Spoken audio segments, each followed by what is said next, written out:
विधानसभा चुनाव हो चाहे कोई अन्य चुनाव हो, चुनाव में जीत जीत होती है, किंतु जीत का अंतर भी बहुत मायने रखता है। और इसी सिलसिले में याद आता है कि 2008 में माननीय सीपी जोशी जी एक वोट से चुनाव हार गए थे, और तथाकथित उस समय के पत्रकार और लोग कहते हैं कि उस समय राजस्थान के प्रदेशाध्यक्ष थे वो, और मुख्यमंत्री की दौड़ में सबसे आगे थे। लेकिन एक वोट से चुनाव हार जाने के कारण वो ना सिर्फ विधायक बनने से वंचित रहे, बल्कि मुख्यमंत्री भी नहीं बन पाए। तो हम आज चर्चा करेंगे ऐसी ही कुछ सीटों की जहां पर 2018 में जीत का अंतर काफी कम रहा था।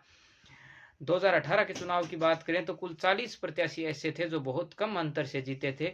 इनमें 17 उम्मीदवार कांग्रेस से थे, 15 भाजपा से थे, 4 उम्मीदवार इसमें निर्दलीय थे, 2 उम्मीदवार बसपा से थे, और एक उम्मीदवार भारतीय ट्राइबल पार्टी और आरएलपी के भी थे।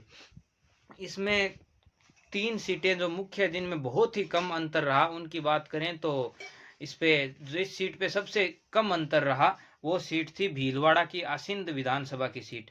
यहाँ पर महज 154 वोट का अंतर रहा। यहाँ से भारतीय जनता पार्टी के उम्मीदवार जब्बर सिंह सांखला जी विधायक निर्वाचित हुए, जिन्होंने कड़ी टक्कर में कांग्रेस के मनीष मेवाड़ा जी को 154 वोट से करीबी शिकस्त दी।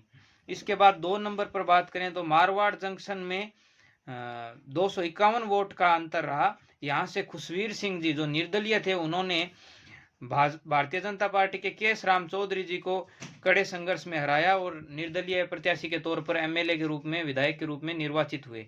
3 नंबर पर सीट आती है पीलीबंगा हनुमानगढ़ की, जो एससी के लिए रिजर्व सीट है।